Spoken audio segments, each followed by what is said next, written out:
지금은 이사를 가셔서 저희 교회에 계시지 않지만 이전에 세터민이었던 교우와 이런 대화를 나눈 적이 있었습니다. 그분은 우리 남한 사회에 꽤 적응을 잘 하는 듯이 보였습니다. 여러 프로그램들을 이수를 하고 또 교육의 기회도 잘 활용을 하여서 학교도 졸업을 하고 그리고 또 여러 자격증 같은 것들도 잘 취득을 하곤 했습니다. 그래서 잘 적응하는 줄 알았습니다. 또 그분은 북한에서 소위 나름 괜찮은 성분의 출신이었기에 잘 적응을 하는 줄 알았습니다.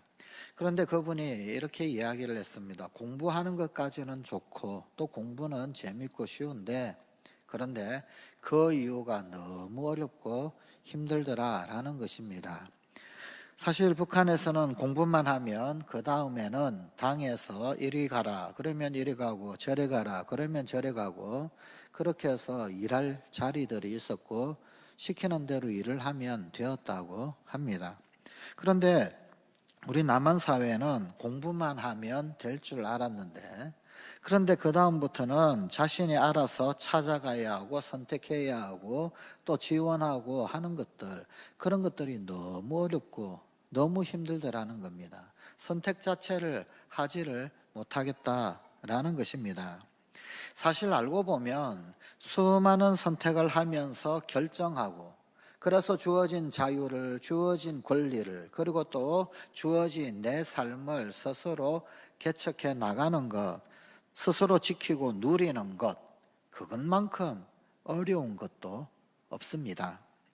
바벨론 포로에서 시온의 땅으로 돌아온 이스라엘 백성들, 그들은 느헤미야와 같은 지도자로 인하여서 그 도움으로 예루살렘 성벽을 재건했습니다. 예루살렘 성전도 재건을 했습니다.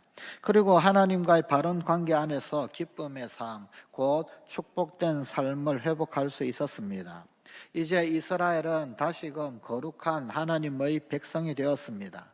그러나 대부분의 사람들이 경험을 하듯이 축복은 얻는 것도 어렵지만 얻기보다는 그것을 지키고 누리고 하는 것이 더 어려운 것입니다. 그동안 지도자였던 느헤미야는 12년간의 이스라엘의 총독의 그 사명 완수를 잘 하였습니다. 그리고는 이스라엘을 떠나서 페르시아의 아닥사스다 왕에게로 돌아갔습니다. 이제는 이스라엘 공동체가 달라지고 또 이제는 하나님의 백성이 되고 새로워질 것이다 라고 하는 기쁜 마음 그리고 기대로 희망을 안고 돌아갑니다. 하지만 그 후 지도자를 떠나보내었던 이스라엘 백성들 그리고 이 예루살렘 공동체들은 다시금 동요와 혼란을 겪고 있다라고 하는 안타까운 소식을 전해 듣습니다. 다시는 수치를 당하지 말자, 다시는 무너지지 말자라고 다짐을 했던, 그래서 하나님 앞에서 결단을 하고 임봉을 하고 서명을 하고 그렇게 했던 그 삶의 원칙들, 그것들을 저버리기 시작했던 것입니다. 할 수 없이 느헤미야는 다시 아닥사스다 왕의 허락을 받아서 고향 땅 고국으로 또 이 예루살렘으로 돌아옵니다. 오늘 우리에게 주신 하나님의 말씀은 다시 돌아온 이 느헤미야에 의해서 회복한 거룩한 하나님의 백성됨을 끝까지 지키는 도전, 그 도전을 보여주십니다. 회복한 예루살렘 공동체가 또다시 흔들리지 않도록 또 흔들리는 그 위기 가운데서 끝까지 하나님 백성됨의 복을 지킬 수 있었던 비결이 무엇이었을까요?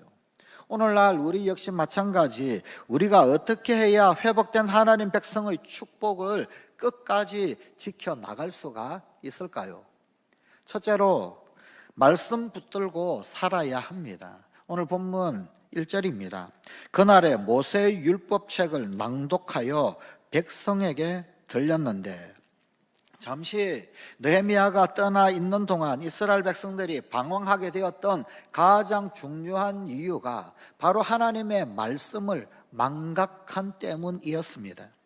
따라서 돌아온 지도자 느헤미야는 그 백성들 앞에서 다시금 말씀을 펼쳤습니다. 그리고 그 하나님의 말씀을 낭독하는 것으로 회복의 사역을 시작했습니다.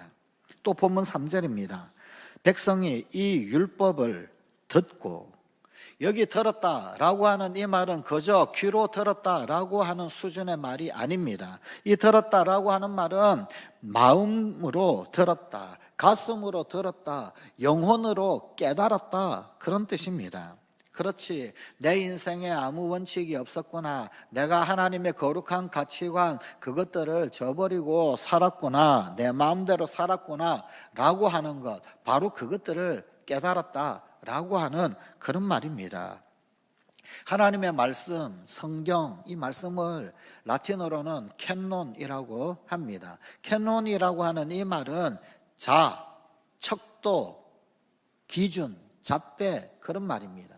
자, 기준이 되는 하나님의 말씀, 잣대를 통해서 볼 때 내가 너무 이 함량 미달이더라는 거예요. 척도가 맞지가 않고 기준이 맞지가 않더라는 겁니다. 내가 너무 엉뚱한 데로 와 있구나, 내 기준이 하나님 말씀 가운데서 너무 멀리 떨어져 있구나, 이제는 잘못된 삐뚤어진 이 내 삶을 고쳐야 하겠구나 라고 하는 그 깨달음이 생겼더라, 그런 말입니다. 그러자 진정한 변화가 일기 시작했습니다.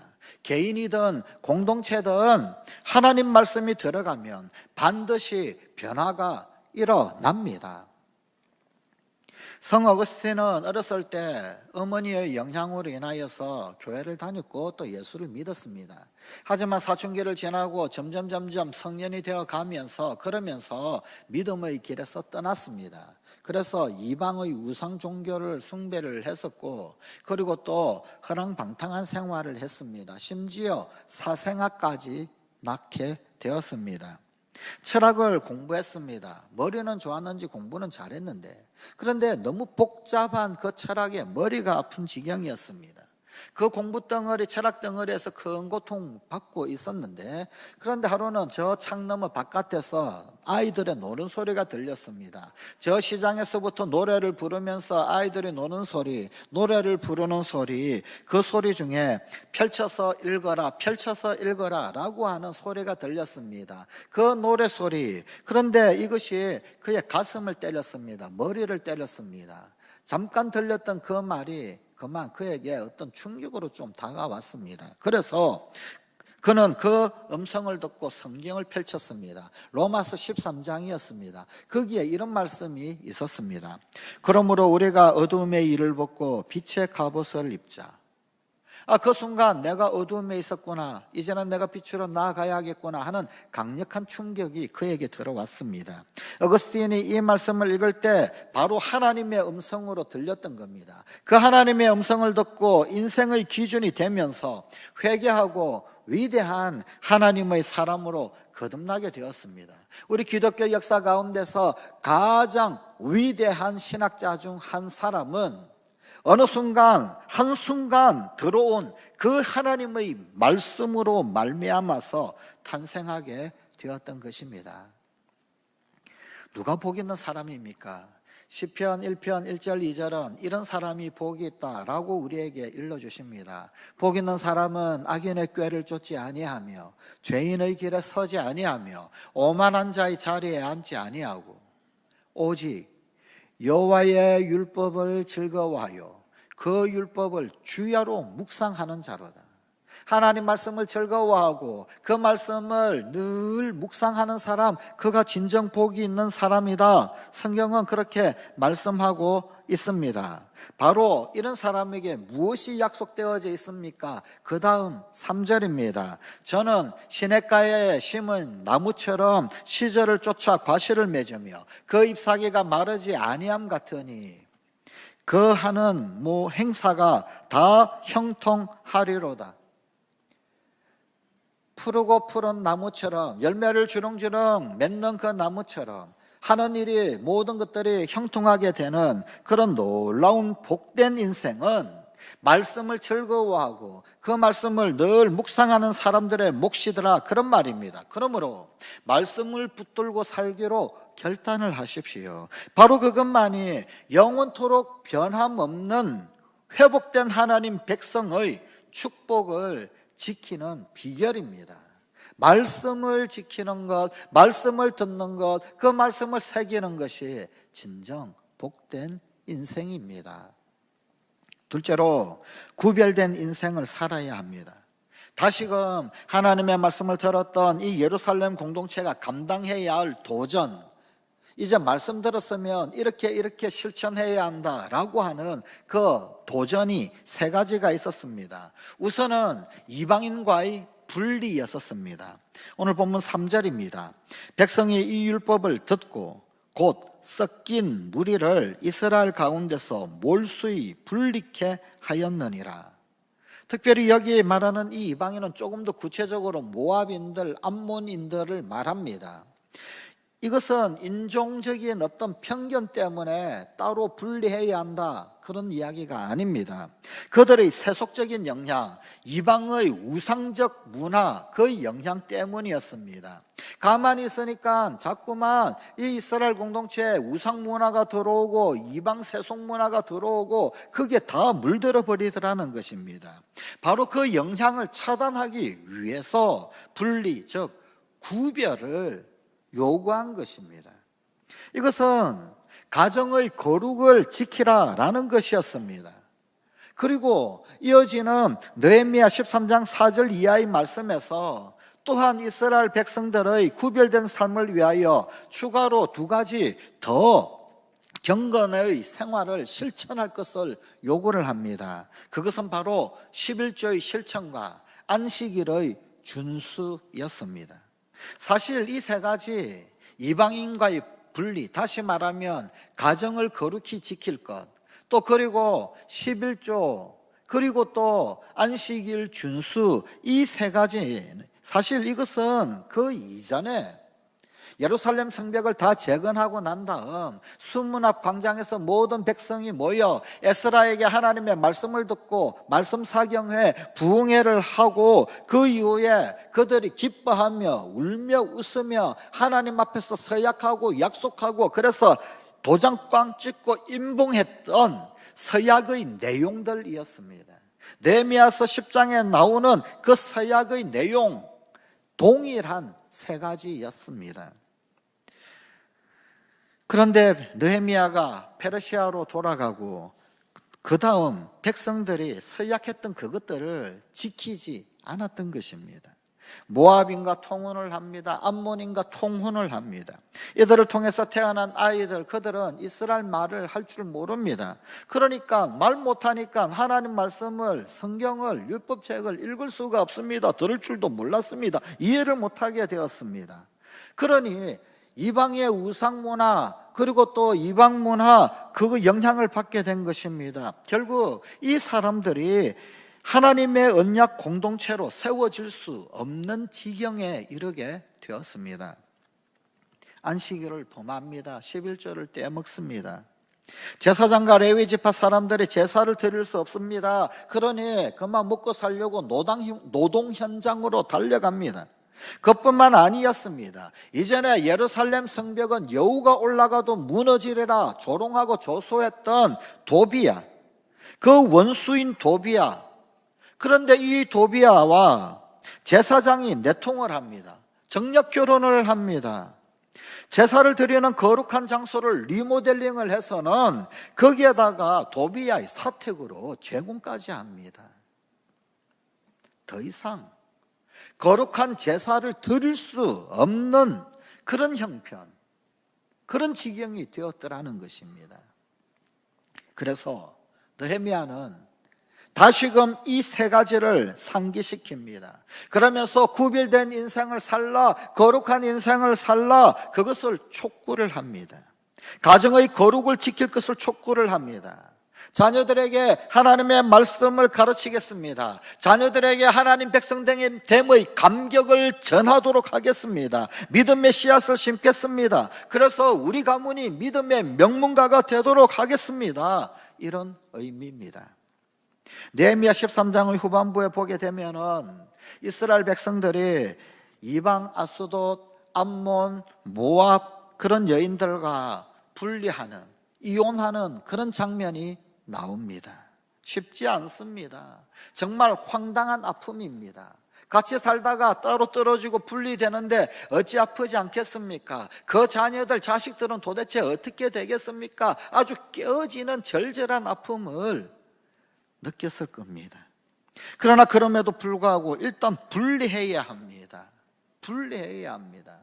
그래야 거룩한 영향을 계속해서 유지할 수 있지. 그렇지 않으면 오염된 이방의 우상의 그런 영향력 아래 다 휩싸여 빠지게 됩니다. 아니면 그 모압 여인이, 아니면 암몬 여인이 룻처럼 결단을 해야 합니다. 어머니의 하나님이 나의 하나님이 될 것이고 어머니의 백성이 내 백성이 될 것입니다. 결단해서 유대인이 되든지 해야 합니다. 그렇지 않으면 이 우상의 문화, 이방의 문화, 세속적 그 영향력에 다 휩쓸려 가게 되는 것을 막을 수가 없습니다. 그것을 끊어버리려고 하는 것입니다. 중요한 것은 그저 단순한 분리가 아니라 무엇을 위한 분리인가 하는 것입니다. 거룩을 지키기 위하여 구별하는 것, 거룩을 지키기 위하여 스스로 분별하는 것, 그것입니다. 11조를 지킬 것을 촉구합니다. 위기 때 더 철저히 지키겠습니다. 어려울 때, 힘들 때 더 당당하게 하겠습니다.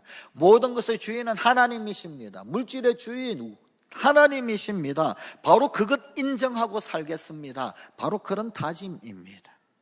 안식일 지킬 것을 촉구합니다. 예배하는 일에는 죽어도 타협을 하지 않겠습니다. 예배 시간마다 하나님 임재를 경험을 하고 예배를 오염시키지 않겠습니다. 예배하는 일은 인생의 최우선 순위를 삼겠습니다. 이런 결단입니다.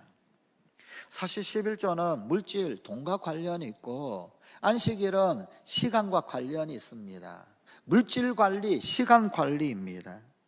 하나님께서는 자기의 백성들이 무엇보다도 이런 물질 관리 그리고 또한 시간 관리에서 하나님을 모르는 사람들과 구별된 삶 살기를 원하셨습니다. 그분은 우리가 물질 관리, 시간 관리에 승리를 하게 되면 다른 모든 삶의 영역 가운데서도 이기고 승리하는 삶을 살 수 있게 될 것을 아셨기 때문입니다. 드디어 백성들은 순종을 결단합니다. 이것이 공동체의 회복의 시작이었습니다. 느헤미야 13장 12절입니다. 이에 온 유다가 곡식과 새 포도주와 기름의 11조를 가져다가 곳간에 들이므로. 느헤미야 13장 19절부터 21절입니다.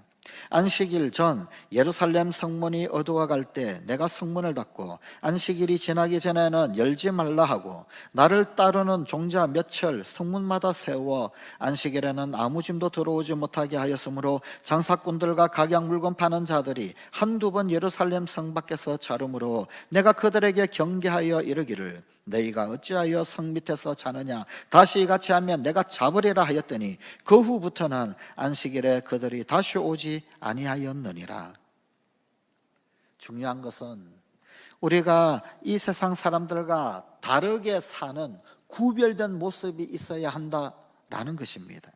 그 구별된 삶이 바로 우리가 하나님 자녀요 하나님 백성된 축복을 지키는 비결입니다. 그리스도인의 행복은 세상에 동화되는 것에 있지 않습니다. 세상과 다르게 사는 것, 구별된 삶이 행복인 것을 기억하십시다. 셋째로 기도로 하나님께 도움을 구하는 것입니다. 느헤미야 13장 14절입니다. 내 하나님이여 이 일을 인하여 나를 기억하옵소서. 내 하나님의 정과 내 모든 직무를 위하여 나의 행한 선한 일을 도말하지 마옵소서. 또 22절 하반절입니다. 나의 하나님이여 나를 위하여 이 일도 기억하옵시고 주의 큰 은혜대로 나를 아끼시옵소서. 31절입니다. 내 하나님이여 나를 기억하사 복을 주옵소서. 사실 이 느헤미야서라고 하는 이 성경, 이 느헤미야서는 그 1장에 느헤미야의 기도로 시작을 합니다. 느헤미야가 기도할 때 예루살렘의 안타까운 상황을 깨닫게 되었습니다. 느헤미야가 기도할 때 예루살렘 성벽을 재건하고자 하는 거룩한 비전이 생겼습니다. 느헤미야가 기도할 때 아닥사스다 왕으로부터 돌아가도 좋다라고 하는 놀라운 허락을 받게 되었습니다. 기도로 시작합니다. 그런데 이제 느헤미야서 제일 마지막 장면인 이 13장, 특별히 13장의 제일 마지막 절 31절, 여기에서도 느헤미야는 기도로 마치고 있습니다. 느헤미야서는 기도로 시작해서 기도로 마치고 있더란 말입니다. 무엇을 기도하고 있을까요? 사실 기도로 시작하고 기도로 마치고 있는 이 느헤미야의 기도, 이것은 차라리 기도가 아니라 절규였었습니다. 하나님, 우리가 하는 것이 다 헛된 것입니다. 우리가 하는 것이 제대로 할 수 있는 것이 없습니다. 우리가 너무 연약합니다. 하나님 도와주셔야 합니다. 하나님 기억해 주셔야 합니다. 하나님 기억 속에 있기를 원합니다. 도와주십시오. 아무리 노력해도 되지 않습니다. 하나님이 기억해 주셔서 우리 백성들을 이끌어 주시고 인도해 주시고 깨닫게 해 주시고 알게 해 주셔야만 합니다. 그래야 우리가 하나님 백성으로 유지가 될 수 있고 하나님 공동체로 유지가 될 수 있습니다. 그렇게 되도록 하나님 꼭 하나님 기억 속에 있게 해주십시오. 인도해 주십시오. 그런 절규였습니다. 성경은 쉬지 말고 기도하라 라고 우리에게 가르쳐 주십니다.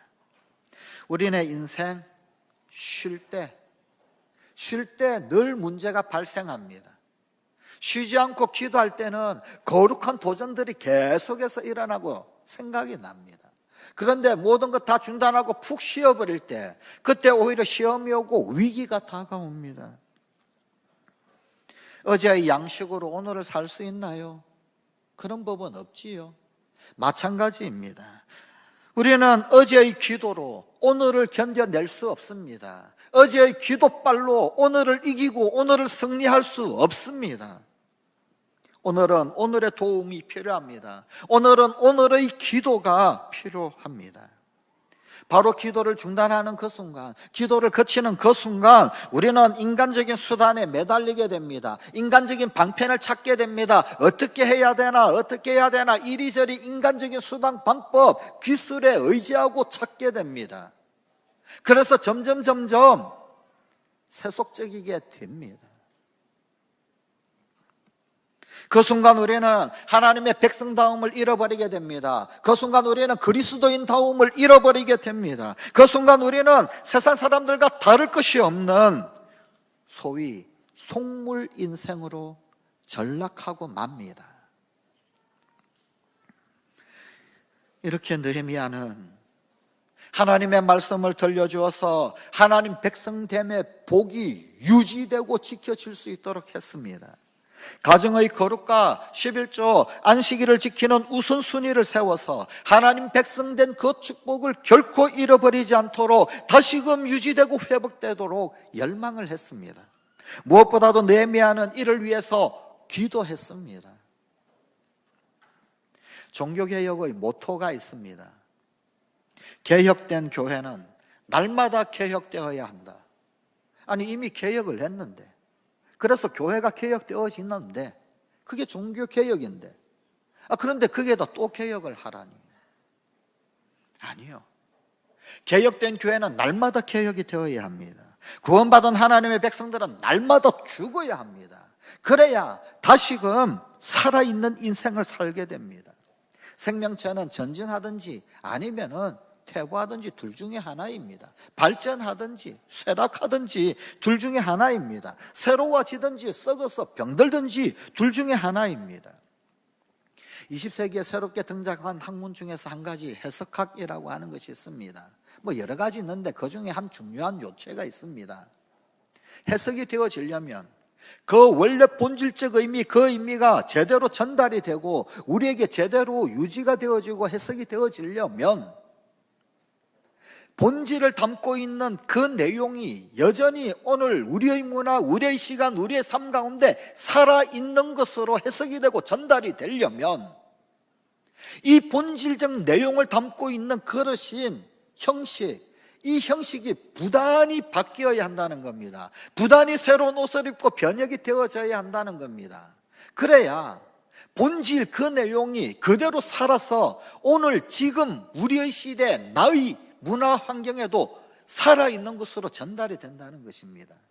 만약 그렇지 못한 경우에, 만약에 그 형식이 고리타분한 그 모양 그대로 계속해서 옛날 것 그대로 있게 되면 형식이 내용의 본질을 변질시켜 버린다라는 것입니다.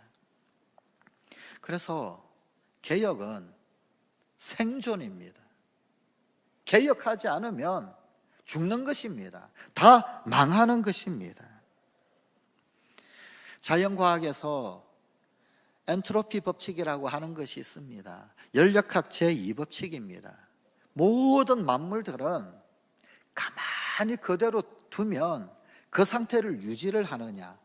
사실은 그렇지가 않더라는 겁니다. 분자 구조가 와해되고 원자 구조가 느슨해지게 되고 변질이 일어나더라는 겁니다. 가만히 내버려 두면 그 상태로 유지가 되겠지요. 그렇지 않습니다. 쇠락합니다. 퇴보합니다. 와해되어집니다.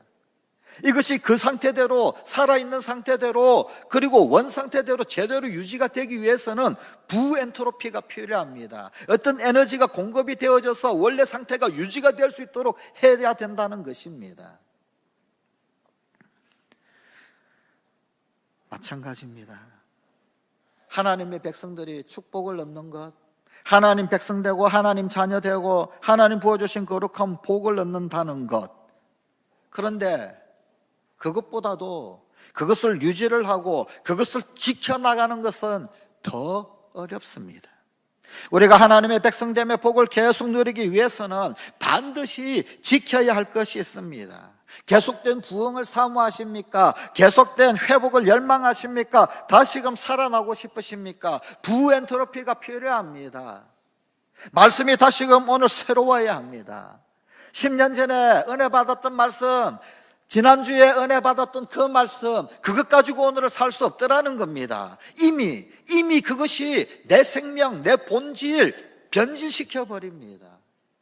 하나님 앞에 오늘 또다시 결단하고 또다시 새롭게 결단하고 또다시 새롭게 결단을 해야 합니다.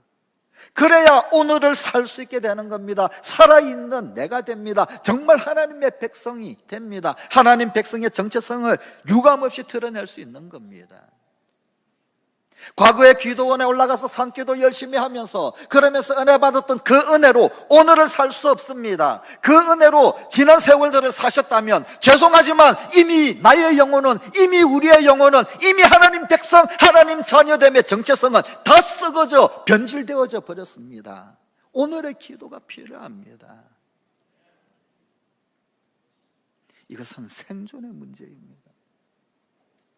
다시는 무너지지 말자. 다시는 수치를 당하지 말자. 무너진 모든 예루살렘 성벽을 다시 재건하고 성전을 재건을 하고 이제는 정말 하나님 백성으로 하나님 부어주시는 복록으로 살기를 결단한다면 오늘의 말씀이 필요하고 오늘의 기도가 필요하고 오늘의 은혜가 필요하고 오늘의 결단이 필요합니다.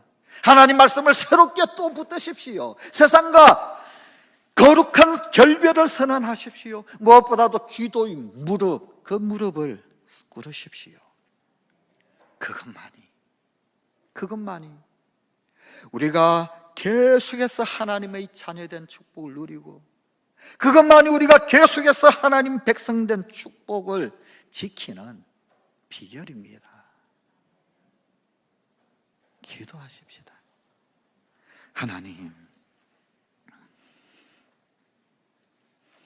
하나님이 우리를 자녀 삼으셨고 하나님이 우리를 하나님 백성 삼으셨는데 하나님 백성답지 못하고 자녀답지 못했음을 고백합니다. 주님, 이제는 다시는 무너지지 않고 이제는 다시는 수치를 당하지 않고 이제는 영원한 하나님의 백성, 하나님의 자녀 되고 그러기 위해 주의 말씀 붙들고 세상과 거룩한 결별을 하며 기도의 무릎을 꿇는 우리 사랑하는 성관가족들 되게 하여 주시옵소서. 이 나라의 백성, 이 민족을 이 땅의 교회가 되게 하여 주시옵소서. 예수님 이름으로 기도드리옵나이다. 아멘.